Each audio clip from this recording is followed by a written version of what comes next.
جہاں نبی کونین حضور رحمت عالم نور مجسم صلی اللہ تعالی علیہ وسلم کی بارگاہ اقدس میں نہایت ہی ادب و احترام کے ساتھ درود و سلام کا نذرانہ عقیدت پیش کریں. پڑھیں اللہم صلی علی سیدنا مولانا محمد بارک وسلم صلاۃ و سلام علیک یا رسول اللہ صلی اللہ تعالی علیہ وسلم.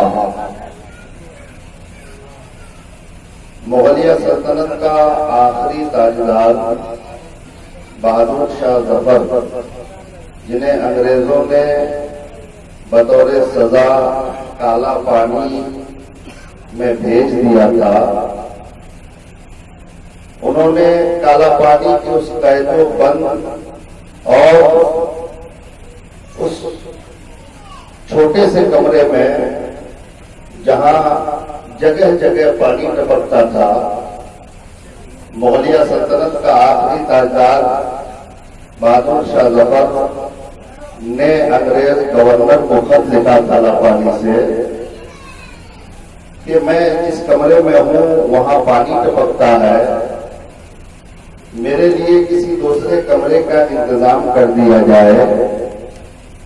حضرات، آپ کو بڑی حیرت ہوگی، بڑا تعجب ہوگا کہ وہ بہادر شاہ ظفر جن کی آباء و اجداد نے 800 سال تک اس ہندوستان پر حکومت کیا تھا، وہ بہادر شاہ ظفر جو بابر اور ہمایوں کی نسل کا تھا، بابر و ہمایوں، شاہ جہاں، اکبر، اورنگزیب کی نسل کا وہ بادشاہ جن کی حدود حکومت اتنی وسیع و عریض تھی کہ اس وقت کا ہندوستان، جس میں سری لنکا، تبت، افغانستان، کابل وغیرہ یہ سارا علاقہ ہندوستان میں شامل تھا.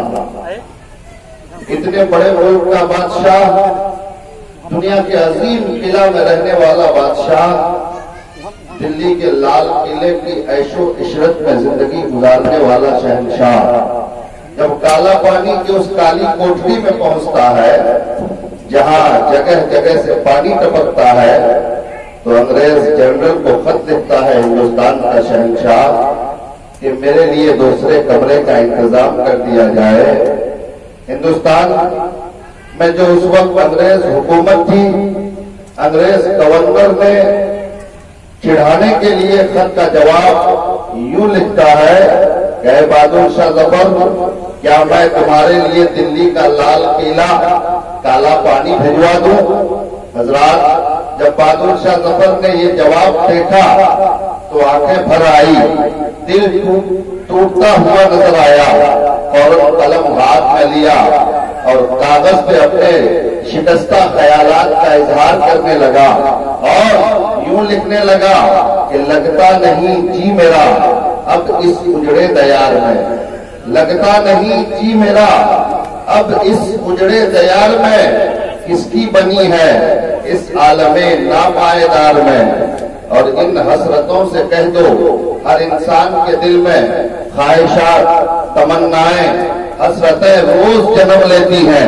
ایک تمنا پوری ہوئی دوسری سر ابھارنے لگتی ہے، دوسری پوری ہوئی تیسری چھلانگیں لگانے کی کوشش کرتی ہے. تمنائیں، خواہشات انسان کی ختم ہونے کا نام نہیں لیتی. اللہ اللہ. لیکن بہادر شاہ ظفر ہمیں یہ پیغام دے رہا ہے کہ ان حسرتوں سے کہہ دو کہیں اور جا بسیں، ان حسرتوں سے کہہ دو کہیں اور جا بسیں. اتنی جگہ کہا دل داغدار میں، یعنی اے دل، تیری جگہ خواہشات کے لیے نہیں ہے. اگر کچھ مانگنا ہے، اگر کچھ دل میں پیدا کرنا ہے تو مصطفیٰ جان رحمت کی محبت پیدا کرو، مدینے والے آقا کی الفت اپنے دل میں پیدا کرو. دنیاوی تمنائیں، دنیاوی خواہشات کو چھوڑ دو، بلکہ اگر تمنا اور خواہش کا اظہار کرنا ہے تو مدینے والے مصطفیٰ کی محبت کی تمنا پیدا کرو، کملی والے آقا سے محبت کا اظہار کرو. یقیناً یہی اصلی تمنا ہے، یہی اصلی خواہش ہے. ان حسرتوں سے کہہ دو کہیں اور جا بسیں، اتنی جگہ کہا دل داغدار میں. اور فرماتے ہیں کہ عمر دراز مانگ کر لائے تھے 4 دن، عمر دراز مانگ کر لائے تھے 4 دن، خدا کے یہاں سے آپ کتنی بڑی عمر مانگ کے لائے ہیں؟ اللہ اللہ، بطور تمثیل بہادر شاہ ظفر نے کہا کہ 4 دن، ورنہ اس 4 دن سے بھی کم ہماری عمر ہے، ہماری زندگی ہے۔ آخرت کی زندگی کا مقابلہ جب اس دنیاوی زندگی سے کریں گے تو 4 دن کا تصور بھی نہیں ہوگا۔ بطور تمثیل کہا کہ خدا کے یہاں سے 4 دن کی زندگی مانگ کر لائے ہیں، عمر دراز مانگ کر لائے تھے 4 دن، 2 آرزو میں کٹ گئے، 2 انتظار میں۔ اللہ اکبر، 4 دن کی زندگی ملی، 2 تمنا آرزو اور دعائیں مانگنے میں لگ گئی، یا اللہ مجھے یہ چاہیے، وہ چاہیے، جگہ چاہیے، زمین چاہیے، دکان چاہیے، کھیت چاہیے، کھلیان چاہیے، بیوی چاہیے، بچے چاہیے۔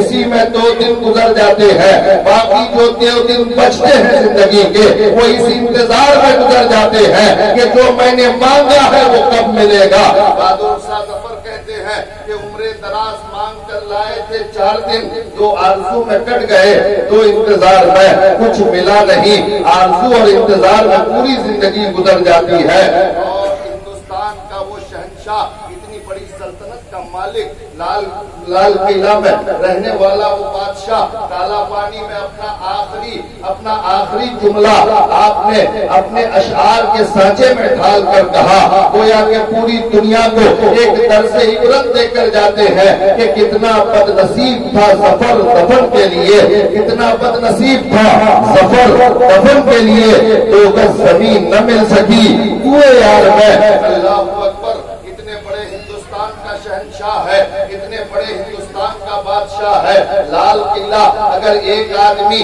اگر لال قلعہ کی ایک دیوار سے دوسری دیوار تک گھومنا چاہے تو 1 دن میں پیدل چل نہیں سکتا۔ اتنے بڑے قلعے میں رہنے والا شہنشاہ، اتنے بڑے ہندوستان کا بادشاہ جب مرتا ہے تو اس کو اپنی زمین میں 2 گز زمین دفن کے لیے نہیں ملتی۔ بہادر شاہ ظفر نے پیغام دیا، اے لوگوں، میرے باپ داداؤں نے مجھے ہندوستان جیسا ملک عطا کیا تھا، لال قلعہ جیسا عظیم قلعہ دیا تھا، لیکن مرنے کے وقت مجھے اپنی مرضی کے مطابق 2 گز زمین اپنے زمین پہ اپنے ملک میں نہیں ملی۔ تمہارے پاس تو لال قلعہ بھی نہیں ہے، تمہارے پاس تو کوئی ملک بھی نہیں ہے، تم کسی سلطنت کا سلطان بھی نہیں ہو، پھر تم اس کوشش میں کیوں ہو کہ تم پوری دنیا پر پوری دنیا ساتھ میں لے کر جاؤ گے؟ میں شہنشاہ ہو کر اپنی مرضی سے مر نہ سکا، تم تو کچھ بھی نہیں ہو، تو پھر تم اپنی مرضی سے کیسے مر سکتے ہو؟ اس لیے اے لوگوں، خبردار، اس دنیا سے دل مت لگانا، اگر دل لگانا ہے تو دنیا پیدا کرنے والے کے ساتھ لگا۔ نعرے تکبیر، نعرے تکبیر، نعرے رسالت، نعرے رسالت۔ حضرات محترم، چونکہ ایصال ثواب کی مجلس ہے، حیات و موت کی کشمکش کے تعلق سے میں آپ کو یہ سمجھاؤں، آپ عموماً یہ سمجھتے ہیں کہ مرنے کے بعد سب ختم ہو جاتا ہے، موت آخری درجہ ہے۔ آپ اگر ایسا سمجھتے ہیں تو غلط سمجھتے ہیں۔ موت یہ آخری مرحلہ نہیں ہے، موت انسانی زندگی کا آخری درجہ نہیں ہے، بلکہ یہ موت یعنی انتقال، ایک جگہ سے دوسری جگہ چلا جانا، ایک مکان کو چھوڑ کر دوسرے مکان میں چلے جانا۔ حضرات محترم، یہ موت یعنی ایک جگہ سے منتقل ہو کر، ایک جگہ سے ٹرانسفر ہو کر دوسری جگہ جانے کو موت کہتے ہیں، انتقال کہتے ہیں، اور یہ چیز ہماری زندگی میں بار بار آیا ہے اور بار بار آئے گا۔ موت کے بعد انسان کا وجود ختم نہیں ہو جاتا، انسان بالکل ختم نہیں ہو جاتا۔ حضرات محترم، آپ کہیں گے کہ دنیا تو یہی سمجھتی ہے کہ مرنے کے بعد کھیل ختم ہو جاتا ہے، قصہ تمام ہو جاتا ہے، لیکن دوستو آپ یاد کیجئے، جب یہ کائنات کا وجود عمل میں نہیں آیا تھا، جب دنیا نہیں بنی تھی، اس دنیا کی کوئی چیز مار گئے وجود میں نہیں آئی تھی، اللہ اکبر، اس وقت بھی ہم تھے۔ یہ اور بات ہے کہ ہمارا جسم نہیں تھا، لیکن ہماری روح اس وقت بھی موجود تھی جب یہ دنیا نہیں بنی تھی، جب یہ عالم نہیں بنا تھا، جب اس دنیا کی کوئی چیز نہیں بنی تھی، جب کچھ نہیں تھا، اس وقت بھی ہماری روح موجود تھی۔ تو اللہ نے ساری روحوں کو بلا کر فرمایا کہ الستو بربکم الاعلی، کیا میں تمہارا رب نہیں ہوں؟ تو ہماری آپ کی سب کی روحوں نے اللہ کی بارگاہ میں عریضہ پیش کیا تھا، قالوا بلا، کیوں نہیں اے پروردگار، تو ہمارا مالک ہے، تو ہمارا خالق ہے، تو ہمارا پالنہار ہے، تو ہمارا پروردگار ہے۔ اللہ اکبر۔ آج سے کروڑوں اربوں سال پہلے عالم ارواح میں، روحوں کی دنیا میں ہماری روح موجود تھی، اس وقت ہماری روح موجود تھی، پھر وہ روح جب تک اللہ نے چاہا روحوں کی دنیا میں رہی، جب ہمیں اس روح کی دنیا سے الگ کرنا ہوا تو ہمارے باپ کے پشت میں یعنی انسان کے ریڑھ کی ہڈی میں جو صلب ہوتا ہے، جسے صلب کہتے ہیں، وہ ریڑھ کی ہڈی میں ایک جگہ ہوتی ہے جسے صلب کہتے ہیں، اس روح کو اللہ نے باپ کے صلب میں رکھ دیا۔ پھر جب تک اللہ کو منظور ہوا ہم اپنے باپ کی پیٹھ میں ریڑھ کی ہڈی کے صلب میں رہے، اور اس کے بعد پھر اللہ نے ہمیں باپ کی ریڑھ کی ہڈی سے صلب سے نکال کر صلب سے منتقل کر کے ماں کے رحم میں ڈال دیا۔ ماں کے رحم میں ہم آتے ہیں۔ اب ماں کے رحم میں ایک بچہ ماں کے پیٹ میں 9 مہینے تک رہتا ہے۔ حضرات محترم، 9 مہینے کے بعد جب بچہ اس دنیا میں آتا ہے تو آپ نے دیکھا ہوگا، بالکل پریکٹیکل بات ہے، بالکل مشاہداتی اور تجرباتی بات ہے کہ جب بچہ دنیا میں آتا ہے تو فوراً پہلے سب سے پہلے بچے کا کام رونا ہوتا ہے، یعنی وہ روتے ہوئے اس دنیا میں آتا ہے، اور ڈاکٹروں کا کہنا ہے کہ پیدا ہوتے وقت بچے کا رونا ضروری ہے، اگر بچہ نہ روئے تو گھر والے رونے لگتے ہیں، اس لیے کہ بچے کا رونا اس کے زندہ پیدا ہونے کی علامت و نشانی ہے، بچے کا رونا اس کے زندہ پیدا ہونے کی دلیل ہے۔ اگر بچہ پیدا ہوتے وقت رویا تو گھر والے ہنستے ہیں کہ بچہ زندہ پیدا ہوا ہے، اور اگر نہیں رویا تو گھر والے روتے ہیں کہ بچہ مردہ پیدا ہوا ہے۔ یہ تو ڈاکٹروں، حکیموں اور اطباء کا کہنا ہے، لیکن آؤ اللہ والوں کا کیا کہنا ہے؟ اللہ والے کیا کہتے ہیں؟ قسم خدا کی دوستو، بچہ اس لیے روتا ہے، ڈاکٹر کہتے ہیں کہ رونا اس کی زندگی کی علامت ہے، لیکن اللہ والے کہتے ہیں کہ تم نے غلط سمجھا ہے، بچہ اس لیے نہیں روتا بلکہ پیدا ہوتے وقت بچہ اس لیے روتا ہے کہ بچہ یہ سمجھتا ہے کہ 9 مہینے تک میں جس مکان میں تھا، ماں کے پیٹ میں بچہ اپنا گھر، اپنی زندگی، اپنی دنیا سمجھ لیتا ہے کہ میری دنیا یہی ماں کا پیٹ ہے، میرا گھر یہی ماں کا پیٹ ہے، میری زندگی ماں کا پیٹ ہے۔ لیکن بچے کو جب ماں کے پیٹ سے الگ کیا جاتا ہے، جب وہ دنیا میں آتا ہے تو اپنی چھوٹی سی عقل کے مطابق یہ سمجھتا ہے کہ لگتا ہے مجھے میرے گھر سے دور کر دیا جا رہا ہے، مجھے میرے گھر سے الگ کر دیا جا رہا ہے، مجھے میرے گھر سے جدا کر دیا جا رہا ہے،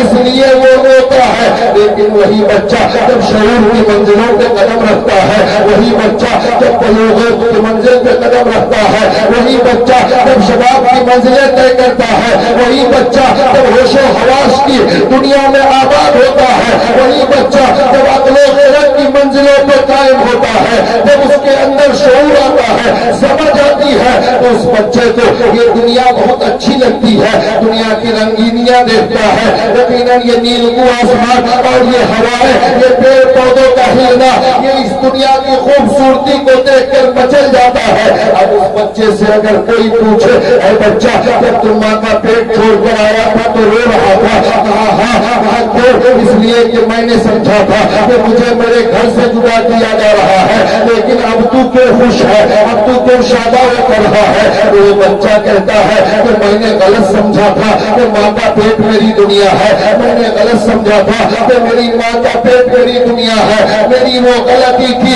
دنیا میں آنے کے بعد پتا چلا کہ حقیقت میں دنیا تو یہ ہے، خوبصورتی کی جگہ تو یہ ہے، زندگی گزارنے کا مقام تو یہ ہے۔ ماں کا پیٹ میں ایک کم کوٹھری تھی، ماں کا پیٹ میں ایک پانی مقام تھا، ماں کا پیٹ میں ایک چھوٹی سی جگہ تھی۔ یقیناً زندگی کا مقصد تو یہ دنیا ہے۔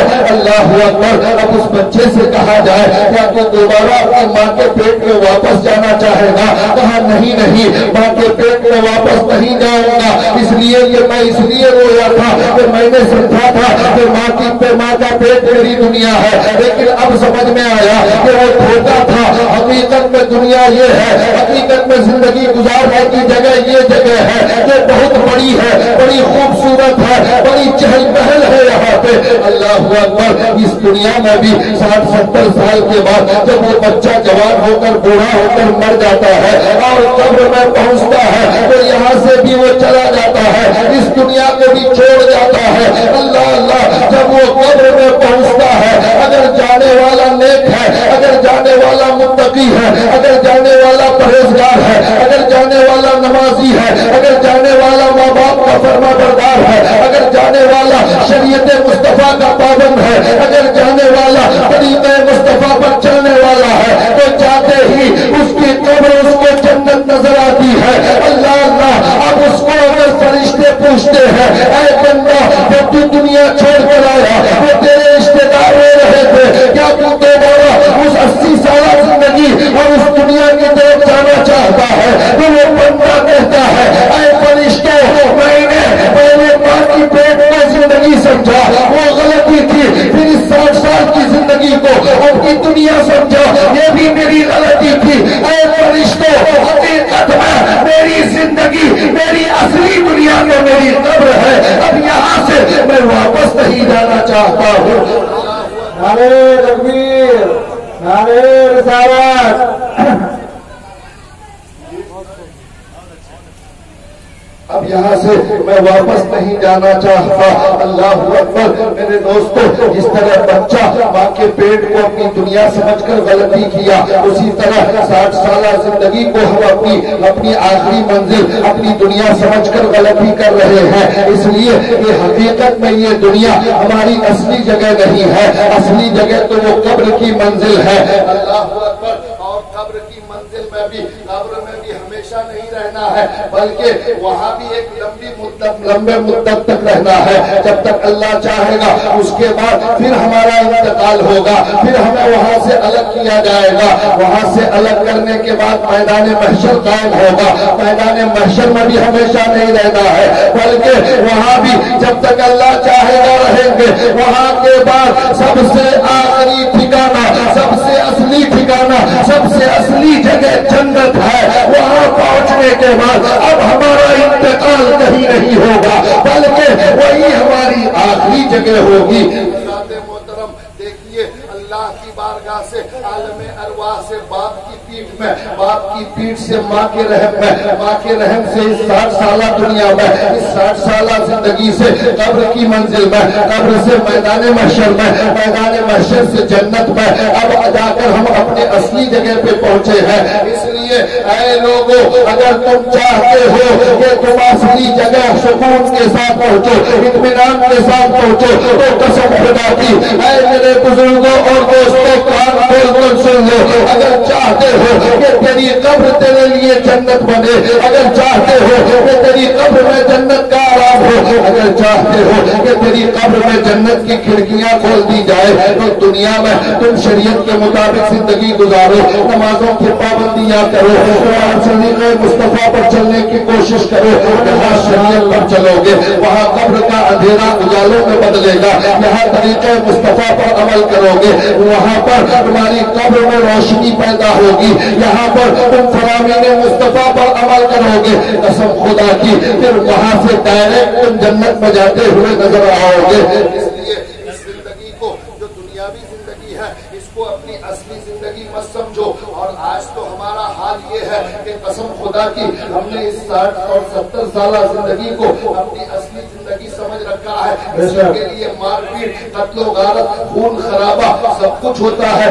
آپ دیکھیے کون ایسا گاؤں ہے، کون ایسا محلہ ہے، کون ایسی آبادی ہے جہاں پر قتل و غارت نہ ہو، جہاں پر مار پیٹ نہ ہو۔ آج تو حالات یہ ہے کہ غیر تو غیر لوگ اپنے آپس میں لڑتے ہوئے نظر آتے ہیں۔ ایک مسلمان دوسرے مسلمان سے لڑائی کرتا ہے، اور میں نے محسوس کیا اور مجھے جیسا کہ معلوم ہوا کہ آج دنیا جس برے دور سے گزر رہی ہے، ان برے حالات میں بھی لوگوں کا دماغ صحیح ٹھکانے پہ نہیں آیا ہے، بلکہ اب بھی لوگوں کے دماغ میں قتل و غارت، فساد اور فتور بھرا ہوا ہے۔ اس دنیا کے لیے آج تم قتل کر رہے ہو کسی کو، اس دنیا کی ایک زمین کے لیے تم کسی کو مار رہے ہو، کسی کو پیٹ رہے ہو۔ خدا کی دوستو، دوستو آپ دیکھیے یہ دنیا اور دنیا کی چیزیں آپ کے ساتھ آپ کے قبر میں جانے والی نہیں ہے. آپ کے ساتھ اگر جانے والی ہے تو آپ کے نیک اعمال جانے والے ہیں. آپ کی نیکیاں جائیں گی, آپ کی نمازیں جائیں گی,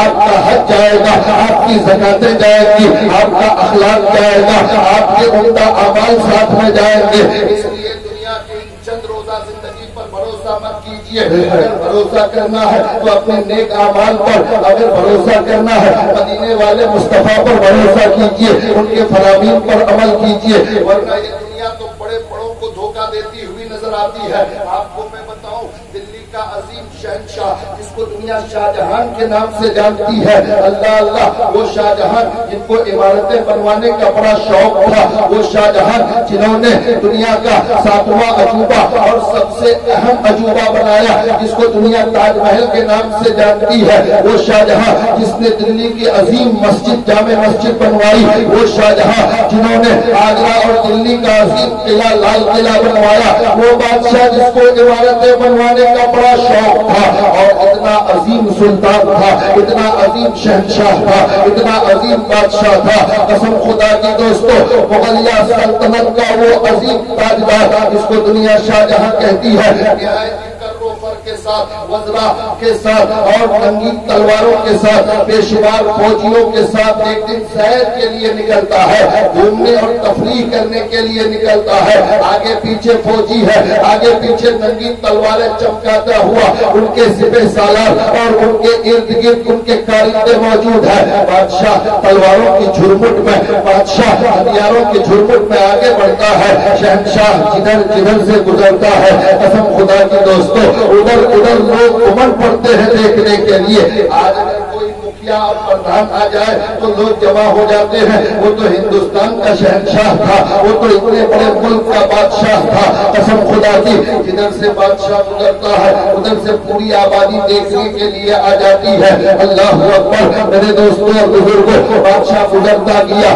لوگ آتے گئے دیکھتے گئے. بادشاہ گزرتے گزرتے دلی کے قریب یہ یمنا ندی گزرتی ہے. یمنا ندی کے قریب سے بادشاہ گزرتے گزرتے ایک قبرستان کے کنارے پہ پہنچتا ہے. اللہ اکبر, اسی قبرستان کے کنارے یمنا ندی اور قبرستان کے کنارے پہ ایک اللہ کا نیک بندہ لیٹا ہوتا ہے, ایک اللہ کا بندہ سویا ہوا ہوتا ہے جس کے بدن میں پھٹے پرانے کپڑے ہوتے ہیں, بال گرد و غبار سے اٹا ہوا ہوتا ہے. دیکھنے ہی سے پتا چل جاتا ہے کہ یہ کئی مہینوں سے نہیں نہایا ہے. اللہ اکبر, یہ وہی اللہ والے ہیں جس پر بچے پاگل اور دیوانہ سمجھ کر پتھر مارتے ہیں, بچے جن پر کنکریاں پھینکتے ہیں اور پاگل پاگل کہہ کر شور مچاتے ہیں. لیکن اللہ کے یہ بندے, ان کا مقام ایسا ہے کہ اللہ کے نبی کی حدیث پاک ہے کہ اللہ کے کچھ ایسے بندے دنیا میں ہوں گے جن کے بدن پر پھٹے پرانے کپڑے ہوں گے,